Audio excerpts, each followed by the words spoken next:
2000년에 개봉했던 영화 중에 10월에라는 영화를 혹시 아십니까? 보신 분이 있나 모르겠어요. 어, 일말에라고 하는 이름의 그 집에 살고 있는 은주라는 여인이 일단 주인공인데요. 이 여인에게 어느 날 편지 한 통이 도착을 해요. 집 앞에 있는 편지통에. 그런데 이 편지를 보니까 자기도 일말에 살고 있다고 하면서 성현이라는 청년으로부터 온 편지였어요. 지금 현재 일말에 살고 있는 은주, 그리고 2년 뒤 미래 시간에 그 일말에 똑같은 집에 살고 있는 성현, 이 두 사람이 이 시간을 초월하여서 편지를 주고받게 된 겁니다. 그래서 이 영화는 이렇게 한 남자와 한 여자가 시간을 초월한 사랑, 시간을 초월한 사랑, 시월애를 주고받는 이야기입니다. 그런데 이렇게 두 사람이 시간을 초월해서 편지를 주고받고 할 수 있게 해준 것이 바로 그 집 일말의 바로 앞에 있던 저 우체통이었어요. 은주가 그 우체통에다가 편지를 써서 넣으면 2년 뒤 미래에 살고 있는 성현이 그 우체통을 열면 편지가 도착해 있는 거예요. 또 거꾸로 성현이 편지를 써서 그 우체통에 넣으면 2년 과거에 살고 있는 은주의 우체통에 편지가 도착해 있습니다. 그래서 그 우체통이 아니었다면 이 두 사람은 이 그들만의 이 놀라운 사랑 이야기를 만들어낼 수가 없었겠죠. 여러분 아십니까? 우리에게도 이런 우체통이 있습니다. 우리는 하나님을 볼 수가 없어요. 하나님은 너무나 크시고 우리하고는 전혀 다른 차원에 존재하시는 분이세요. 그냥 이 3차원 세상에 살고 있는 우리는 하나님을 직접 볼 수도 없고 하나님의 음성을 사람의 음성처럼 직접 들을 수가 없습니다. 그런데 서로 다른 시간에 살고 있던 성현과 또 은주가 사랑을 나눌 수 있게 해줬던 그 일말의 우체통처럼 우리에게도 하나님과 대화를 나눌 수 있게 해줄 수 있는 그런 우체통이 존재해요. 바로 성경입니다. 우리가 하나님께 기도해서 편지를 보내면 하나님이 받으세요. 그리고 하나님께서 이 성경을 통해서 우리에게 답장을 보내주십니다. 이 성경은 우리 힘으로는 도저히 들을 수 없는 하나님의 메시지를 우리에게 전해주는 우체통이에요. 믿으십니까? 아멘. 여러분, 하나님께서는 우리에게 말씀하시고 싶어 하시고 또 우리에게 자신을 드러내어 주고 싶어 하세요. 우리는 이것을 신학적인 용어로 계시라고 합니다. 리빌레이션. 그런데 계시에는 여러분 두 가지 종류가 있는데요. 첫 번째 계시는 일반 계시라고 합니다. 일반 계시는 또 두 개로 나누는데요. 첫 번째는 양심. 로마서 1장 19절. 이는 하나님을 알만한 것이 그들 속에 보임이라. 하나님을 알만한 것이 그들 속에 보인대요. 이 사람 속에 있는 하나님을 알만한 것, 이게 뭘까요? 이게 바로 양심이에요. 하나님은 양심을 통해서도 우리에게 말씀하신다는 거예요. 하나님을 드러내신다는 거예요. 두 번째 일반 계시는 바로 자연입니다. 로마서 1장 20절. 창세로부터 그의 보이지 아니하는 것들 곧 그의 영원하신 능력과 신성이 그가 만드신 만물에 분명히 보여 알려졌나니. 그가 만드신 만물에 하나님의 신성이, 하나님의 능력이 나타난대요. 이렇게 하나님께서는요, 자연 만물을 통해서 또 분명히 하나님께서 살아계신 분이다, 이걸 우리에게 알려주신다는 거예요.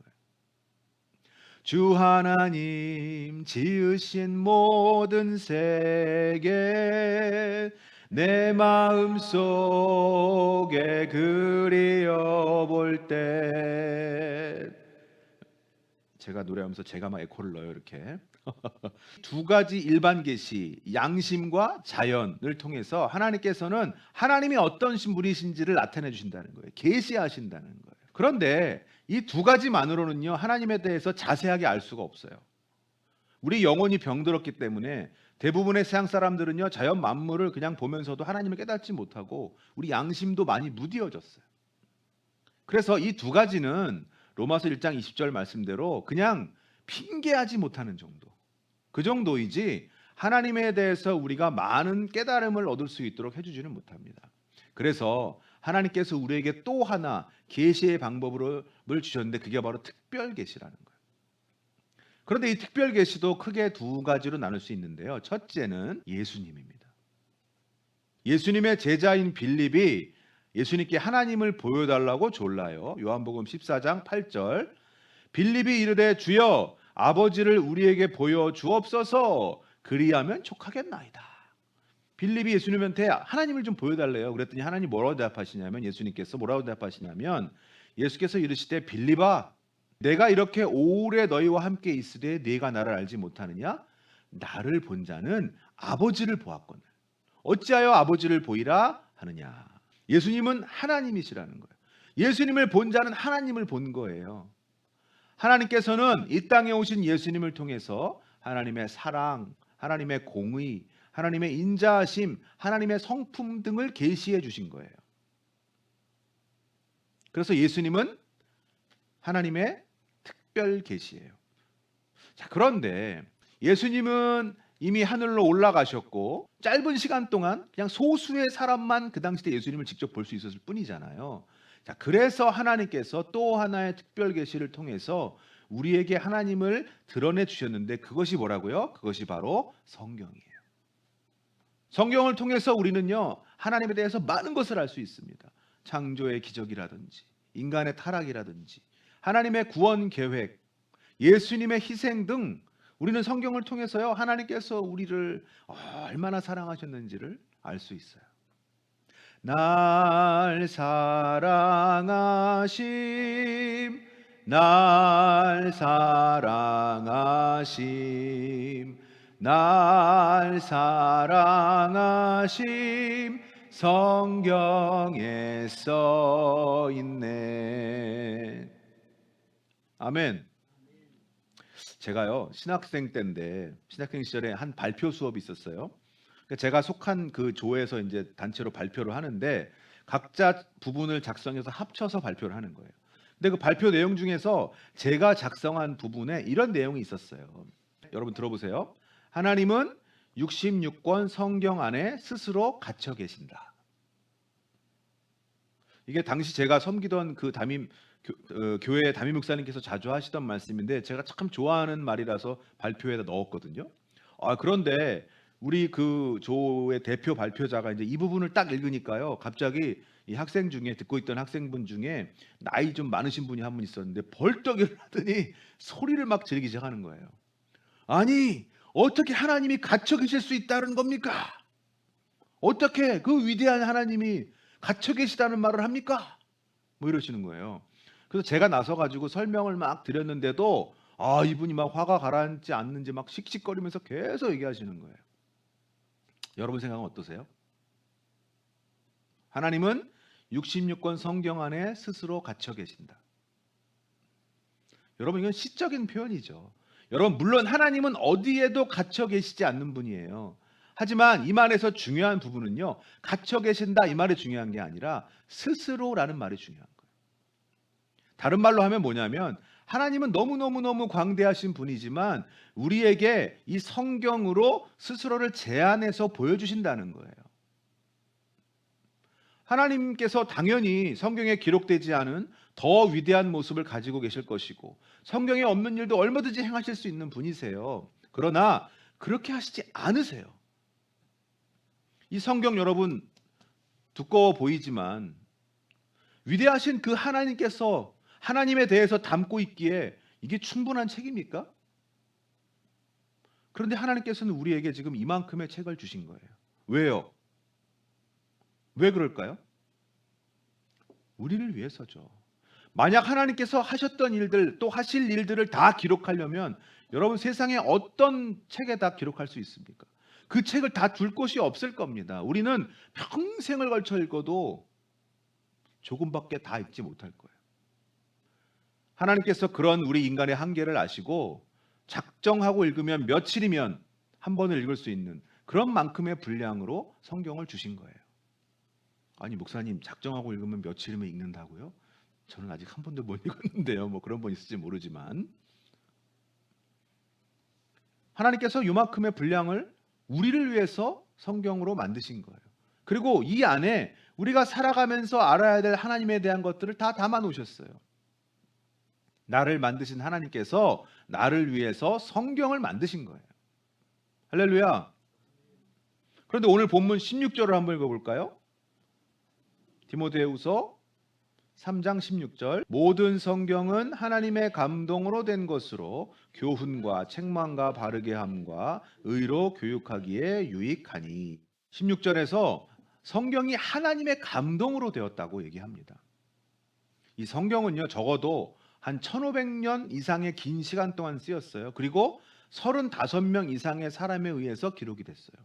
그런데 하나님께서 이들을 감동하셔서 성경을 기록하셨다는 거예요. 이 하나님의 감동, 이거를 다른 신학적 용어로는 성령의 영감, 성령님의 영감이라고도 하는데요. 여러분, 하나님의 감동, 성령의 영감, 이게 어떤 형태일까요? 어떤 걸까요? 유명한 카라바조가 그린 그림인데요. 성 마태의 영감. 마태가 마태복음을 기록할 때의 모습을 상상해서 기록한 건데 마태가 지금 천사를 보면 천사가 주는 대로 받아 적고 있네요. 그렇죠? 이렇게 됐을까요? 영감이라는 것이. 또 다른 것을 보면요. 이것도 카라바조 작품인데 여기는 아예 천사가 마태의 손을 붙잡고 천사가 쓰고 있어요. 여러분 이렇게 기록된 것이 성령의 영감일까요? 아니면 이거는 제가 좋아하는 렘브란트의 그림인데요. 귀에다가 천사가 속닥속닥속닥. 그래서 마태가 그것을 기록했다라고 상상으로 그린 거예요. 성령의 영감 이런 게 어떤 방식일까요? 우리는 하나님의 그 신비로운 영감의 방식이 어떤 것인지 정확히는 알 수 없습니다.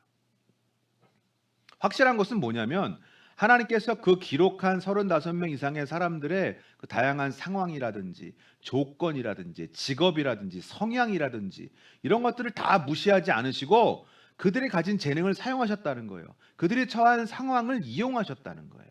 그래서 그들은 부자도 있었고 가난한 사람도 있었고 유식한 사람도 있었고 무식한 사람도 있었습니다. 뭐 선지자도 있었고 제사장, 어부, 목동, 심지어는요 뽕나무 재배자도 있었어요. 어떤 성경은 히브리어로 쓰였고 어떤 성경은 헬라어로 쓰였습니다. 아람어로 쓰인 부분도 있어요. 어떤 성경은 산문의 형태이고 어떤 성경은 시의 형태입니다. 어떤 성경은 아주 고급 문법과 문체가 사용됐지만 어떤 성경은 또 소박하고 서민적인 문체가 쓰였어요. 쓰신 분은 한 분이지만 35명 이상의 이 성경 기자들이 자기가 가진 재능과 직업과 상황에 따라서 하나님의 일에 대해서 또 하나님 메시지를 기록했어요. 그리고 그 순간순간 그들이 알았던 간에 몰랐던 간에 하나님의 영, 성령에 감동되어 있었다는 거예요. 놀라운 것은 이 수천 년의 긴 시간에 걸쳐서 다양한 배경을 가진 각기 다른 사람들이 각기 다른 환경 속에서 쓴 이 성경이지만 놀랍게도요. 66권 성경의 내용과 주제에 있어서 모두가 일맥상통한다는 거예요. 왜일까요, 여러분? 할렐루야. 그 사람들을 감동시켜서 성경을 기록한 분이 성령 하나님 한 분이시기 때문이죠. 한 분이 쓰셨으니까 그 내용이 하나일 수밖에 없는 거예요. 그래서 이 35명 이상의 이 성경을 기록한 기자들은요 한결같이 자기 이야기라고 하지 않아요. 자기들이 하나님의 대변자라고 고백하고 자기가 지금 하나님의 메시지를 전한다라고 고백을 해요. 존 스토트 목사님께서 이렇게 말씀하셨어요. 성경은 하나님의 자서전이다. 고수들의 이 한마디. 성경은 하나님의 감동으로 쓰여졌어요. 성경의 저자는 하나님이십니다. 아멘. 그런데 이 성경은요 정말 수많은 사람들에 의해서 이 부분을 공격받았어요. 그들은 성경이 하나님이 쓰신 말씀이 아니라 인간이 쓰고 인간이 편집해서 만들어낸 책이라고 주장하는 거예요. 그래서 성경이 하나님이 쓰신 말씀이 아니라 사람들이 쓴 것이라고 증명하기 위해서요 수천 년 동안 전 세계의 수많은 뛰어난 학자들이 막 노력했어요. 연구했어요. 그런데 지금까지도 성경이 하나님 말씀이 아니다라고 확정적인 증거를 밝혀내는 사람이 아무도 없어요. 그냥 가설만 무성할 뿐이에요. 제가 전에 그 교회 섬기던 시절에 전도사 시절에 그 교회 청년들과 함께 노방 전도를 나간 적이 있어요. 근데 이제 혹시나 좀 관심을 보이는 사람이 있으면 제가 그 자리에서 이제 복음을 전하려고 성경책을 딱 제가 가지고 나갔거든요, 제 거를. 근데 제가 전도를 막 하다가 이제 전도 포인트를 좀 옮기려고 옮기다가 깜빡하고 제가 성경을 그 자리에 그냥 놓고 갔어요, 제 거를. 가다가 생각이 나서 다시 돌아갔는데 한 3분도 안 걸린 그 짧은 시간인데 성경책이 사라졌어요. 그래서 청년들하고 주변을 좀 막 찾았는데 한 쓰레기통 안에서 제 성경책을 찾았습니다. 아, 그래도 찾은 게 다행이다. 그래서 생각하고서 성경책을 딱 집는 순간에 느낌이 이상해요. 그래서 성경을 펴보니까요, 3분의 1 이상이 찢겨져 나가 있었어요. 이건 형태로 볼 때 누가 의도적으로 찢은 게 분명해요. 하나님 말씀에 대한 뭐 어떤 거부감이나 또는 적대심, 기독교에 대한 적대심이 있는 사람이겠죠. 여러분, 성경을 찢는다고 하나님 말씀이 찢기겠습니까? 하나님의 말씀은요, 하찮은 우리 인간들에 의해서 찢길 수가 없어요. 절대로 하나님 말씀은 인간에 의해서 훼손될 수 없습니다. 아멘.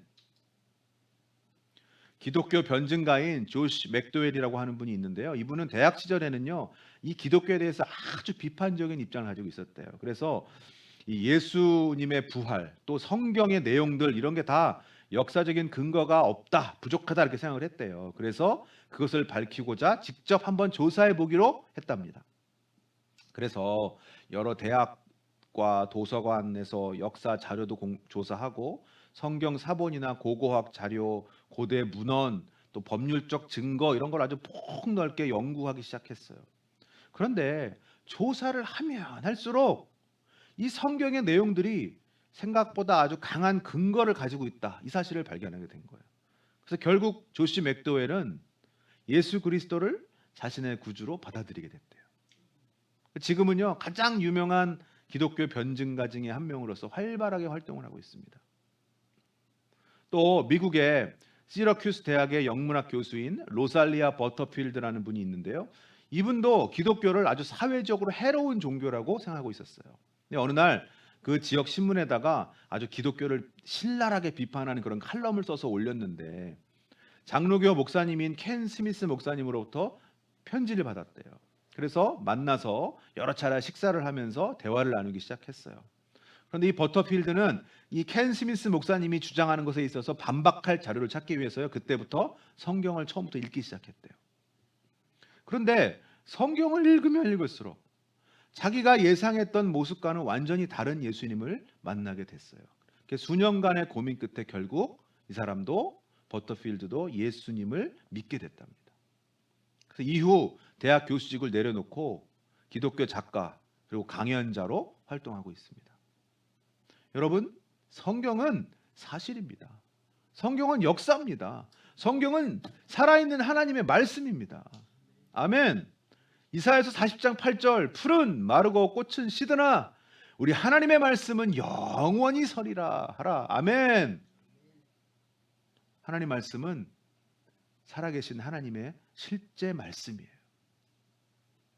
여러분, 그러면 하나님께서 왜 우리에게 성경을 주셨을까요? 왜 성경을 통해서 우리가 하나님의 음성을 듣기 원하실까요? 성경을 통해서 하나님에 대해서 우리에게 계시하기 원하시고 알려주기 원하신다면 하나님은 왜 우리에게 하나님을 그렇게 알려주려고 하실까요? 이사야서 55장 11절 말씀 함께 읽어볼까요? 시작.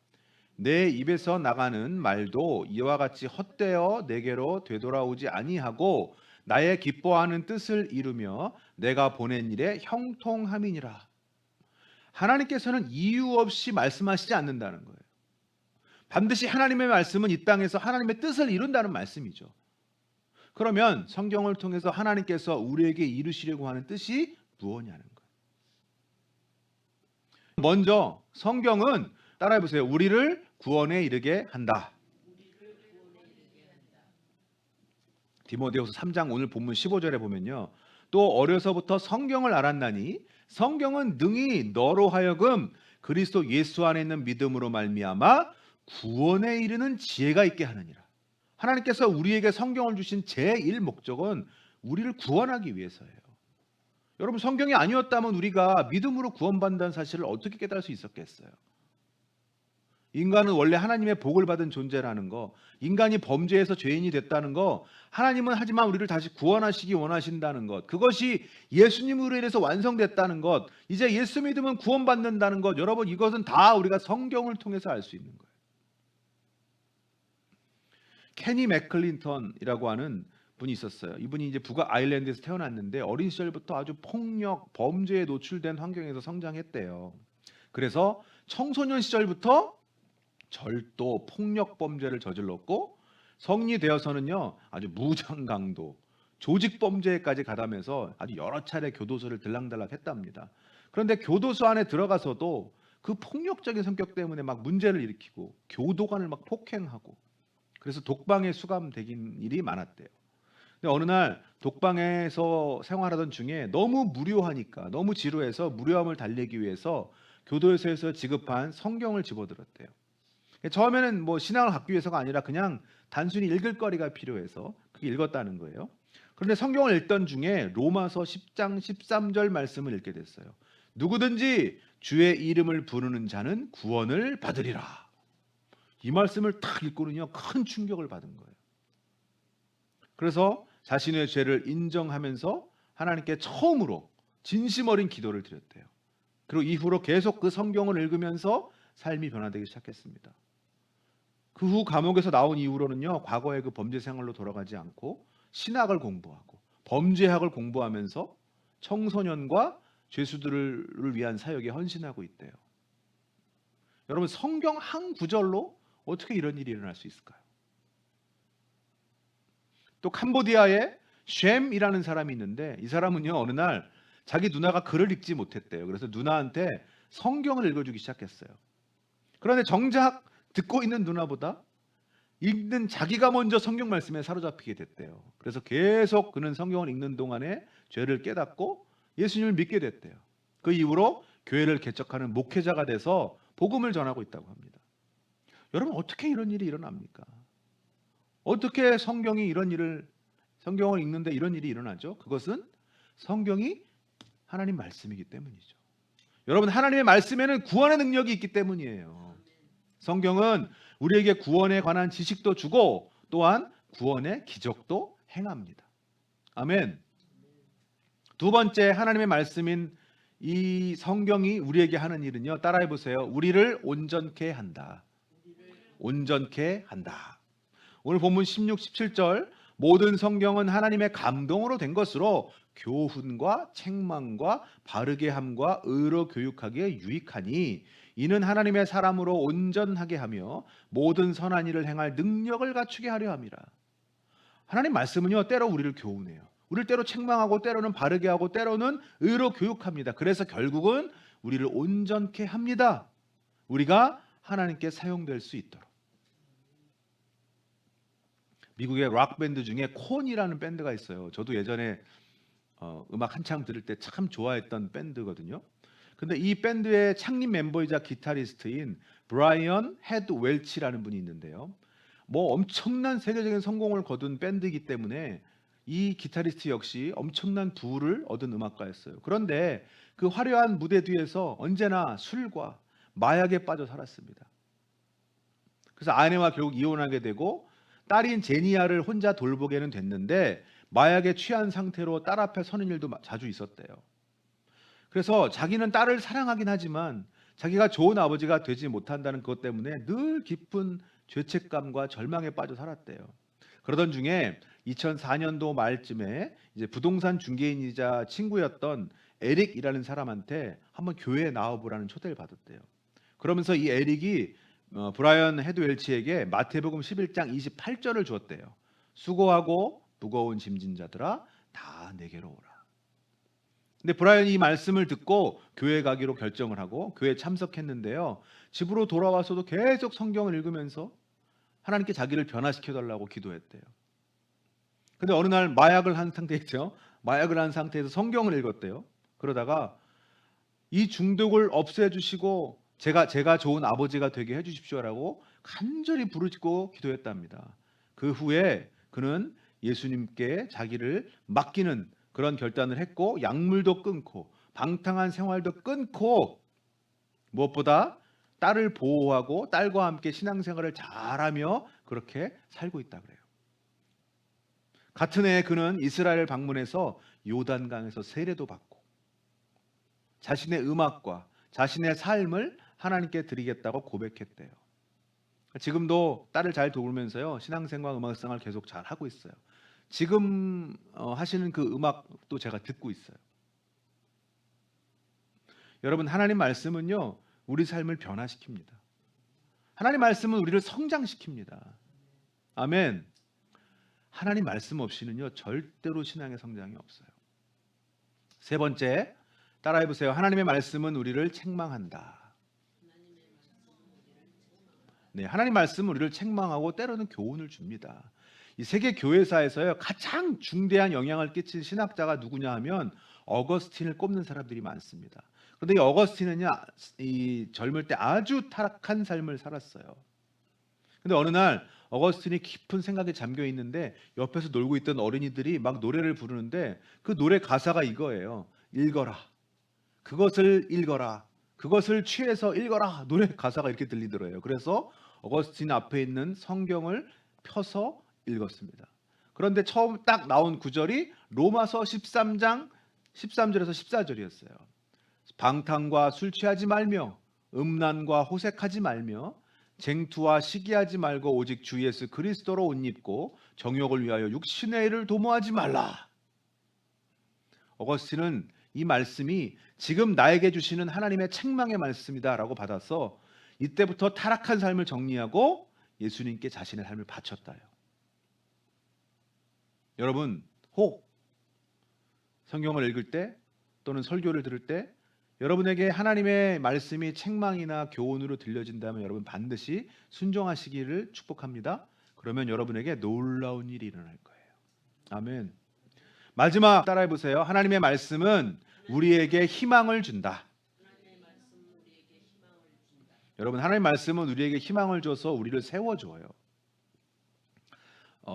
우리 어머니 권사님도 잘 아시는 우리 한 대학 선배 형님이 계신데요. 이 형님한테 제가 아주 은혜로운 이야기를 들은 적이 있어요.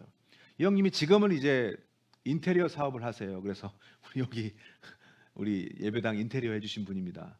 근데 그 당시 때에는 한 중소기업을 운영하고 계신 사장님이셨는데 제가 한번 그 회사에 놀러 간 적이 있었어요. 처음으로 그 회사에 간 거라서 제가 학상용 작은 액자 하나를 선물을 드렸어요. 그 액자에는 이 말씀이 적혀 있었어요. 요한 3서 1장 2절. 사랑하는 자여 내 영혼이 잘된 같이 네가 범사에 잘되고 강건하기를 내가 간구하노라. 이 말씀이 적힌 액자를 선물해 드렸어요. 그런데 어느 날 그 회사의 한 여직원이요, 그 선배님 방에 들어왔다가 사장실에 들어왔다가요, 그 액자를 가만히 보더니 자기를 좀 잠시 빌려달라고 하더래요. 근데 그 여직원이 그 당시쯤에 굉장히 좀 힘든 일을 당해서 아주 힘들어하고 있던 시절이었답니다. 그런데 그 액자를 보는 순간에 거기 적힌 하나님의 말씀이 그 여직원을 감동한 거예요. 그래서 그 액자를 빌려줬는데 액자를 빌려간 후에 이틀 뒤에 여직원이 지금까지와는 너무나 다른 환하고 기쁜 얼굴로 출근했대요. 그리고 그 액자를 돌려주더랍니다. 물론 아직 문제가 해결이 안 됐대요. 그런데 그 말씀으로 인해서 힘을 얻었다는 거예요. 그리고 얼마 후에 기적과도 같이 그 문제들도 다 해결됐다고 합니다.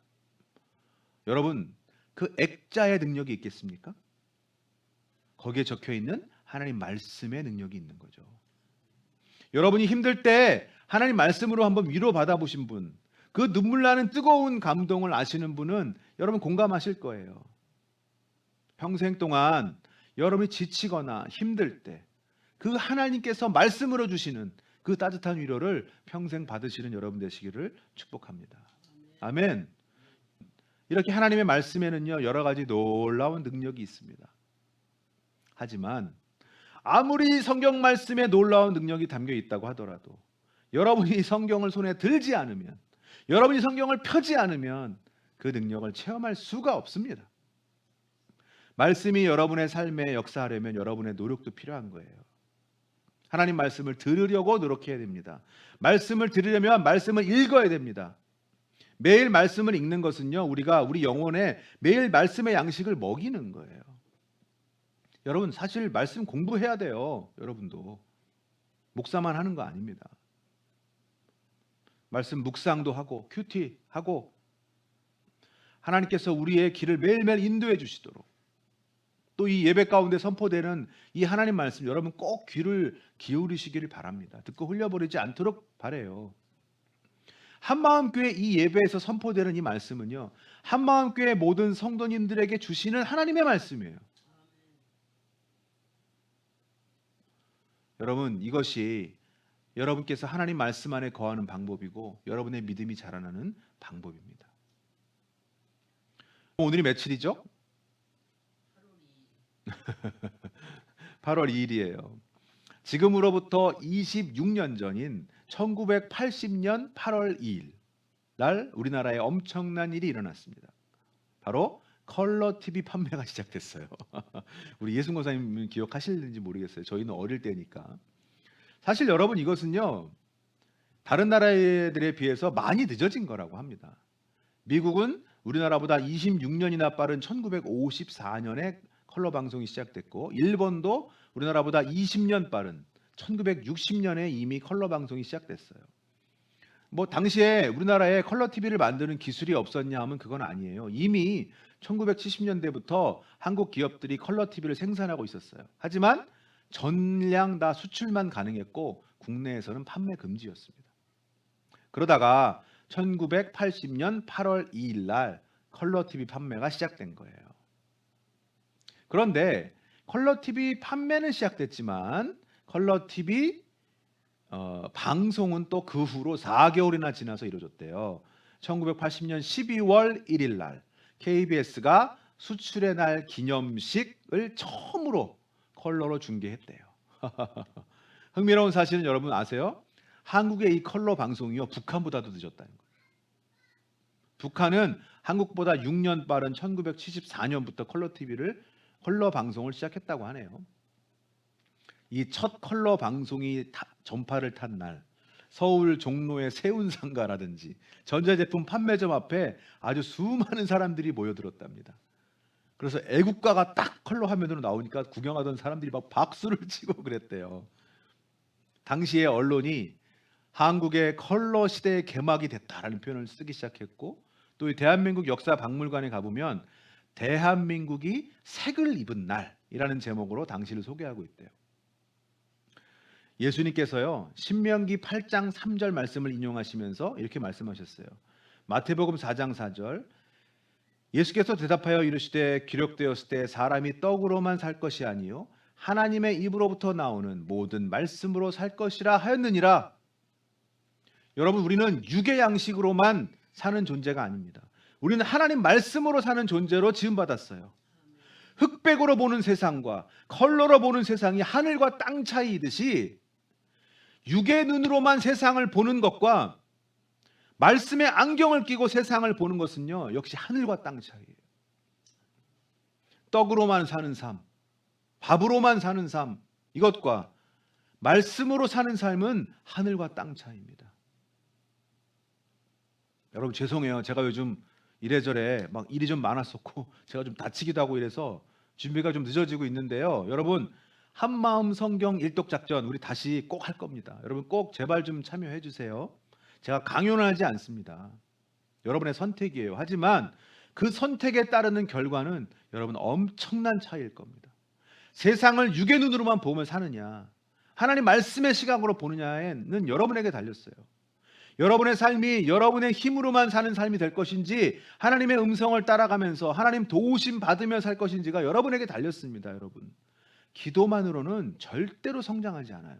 말씀이 함께 가야 됩니다. 하나님의 입으로부터 나오는 모든 말씀으로 사는 우리 한마음교회 성도님들 되시기를 축복합니다. 말씀으로 주시는 하나님의 응답과 성경 말씀으로 주시는 하나님의 그 위로하심과 성경 말씀으로 주시는 하나님의 새 힘이 여러분의 평생에 함께 하시기를 예수님의 이름으로 축복합니다. 아멘. 기도하겠습니다.